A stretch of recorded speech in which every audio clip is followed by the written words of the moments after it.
So, let's talk about something we all do every single day. Go online. Today, we're going to peel back the curtain on the powerful and, let's be honest, often invisible forces at play every time we connect. It's a story about a massive collective brain, a thinking machine, and, you won't believe this, the hidden work we all perform without even realizing it.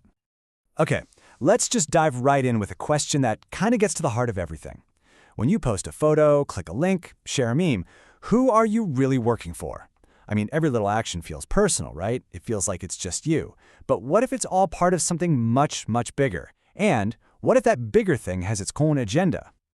All right, so first up, let's talk about the dream. You know the one. This is that exciting, really optimistic vision of the internet that a lot of us grew up with.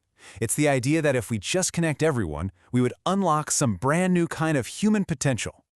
You know, it's wild, but two thinkers basically came up with the same incredible idea, just from different angles. On one side, you've got Kevin Kelly, who saw the internet as a hive mind, like a giant self-organizing collective consciousness. He thought it was proof that our connected minds could be infinitely productive. And then on the other side, Pierre Levy called it collective intelligence, saying our computers let us achieve this new state of we think, all coordinated in real time. And look, the scale of this dream, it was just immense. Pierre Levy wasn't just talking about, sharing files or something. He was suggesting a fundamental shift in human consciousness itself. We're moving away from the individual I think that's dominated Western thought for centuries to a collective we think. I mean, that is a truly profound idea. It's a really beautiful picture, isn't it? A global brain, all of us working together. But what's missing from this utopian vision? This is where we have to pivot. We're going to go from the dream to the reality. And that reality check comes with a pretty sharp critique. For some folks, this whole hive mind thing is just, euphoric capitalist mumbo-jumbo. A convenient fantasy, really. It's a nice story that helps us ignore the harsh economic system where all this collective thinking is actually taking place. Because let's be real, behind our sleek screens and seamless connections, there is a very physical world of labor. And a lot of the time, it's not pretty. We're talking about poisoning in silicon chip factories, grueling conditions in what are basically electronic sweatshops, and this constant, intense pressure on workers who can become obsolete almost overnight. This is the unseen foundation of our digital world. And that right there, that brings us to the central critique. You can't separate our collective intelligence from the economic system it's stuck in. This hive mind isn't some natural thing happening in a vacuum. No, it's happening inside the very specific, and you could say very unnatural, environment of capital, an environment that is always looking to extract value. Okay, so to really get our heads around this, we're going to do something a little unexpected. We're going to reach way back in time, to a powerful concept from a pretty unlikely source, Karl Marx. He described something that sounds uncannily like our networked world, and he did it over 150 years ago. He called it the general intellect. And what is that? Well, it's a moment when all of our shared social knowledge, all our scientific discoveries, aren't just in our heads anymore. It becomes a direct force of production that's literally built into the machine system. The knowledge becomes the factory. And just listen to how he described it. This isn't just a bunch of tools. He called it a mighty organism, a living system of machinery that makes the individual worker feel tiny and insignificant. Does that sound familiar? I mean, that's the feeling of being just one small part of this massive, interconnected network. But here's the thing about Marx's vision. It was all about the machines, right? He saw our knowledge getting kind of locked away inside the hardware. So later thinkers came along, took his powerful idea, and gave it a really crucial update. They brought living, breathing people back into the picture.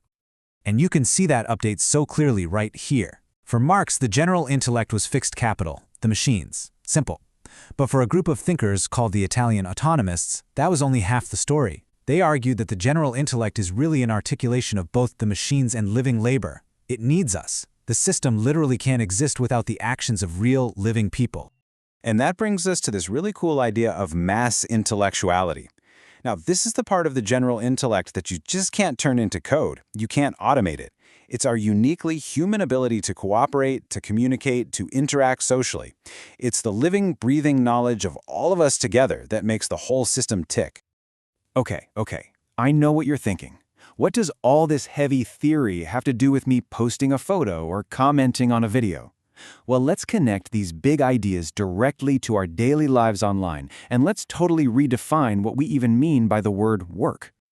I mean, just let that question sink in for a second. Are you an unemployed worker? It sounds like a total contradiction, doesn't it? How can you be unemployed but still be a worker? Well, this question is designed to kind of break our old way of thinking about this stuff. And here it is, the absolute crucial point we have to get. Labor is not the same thing as employment. Employment is having a job, right? A contract, a paycheck. But labor is the actual act of creating value. And in the digital economy, a massive amount of valuable labor happens completely outside of a traditional job. They call this free labor. It's the unwaged work we all do online all the time. It's things like effective labor, moderating a community, creating a certain mood in a forum. It's cultural labor, creating memes, writing reviews, sharing the links that make things go viral. This stuff isn't just fun and games. This constant activity is the absolute lifeblood of the new media industry. We are the content. We are the community. We are what makes these platforms so valuable. Which brings us right back round to our final big question. We started with this utopian dream of a hive mind, right? We saw how that dream fits into a real-world economic system, one powered by what Marx called a general intellect. And we've just realized that this whole intellect is fueled by the free labor that all of us perform. So, if our collective mind, our mass intellectuality is now the most productive force in the economy, who gets to own what it creates?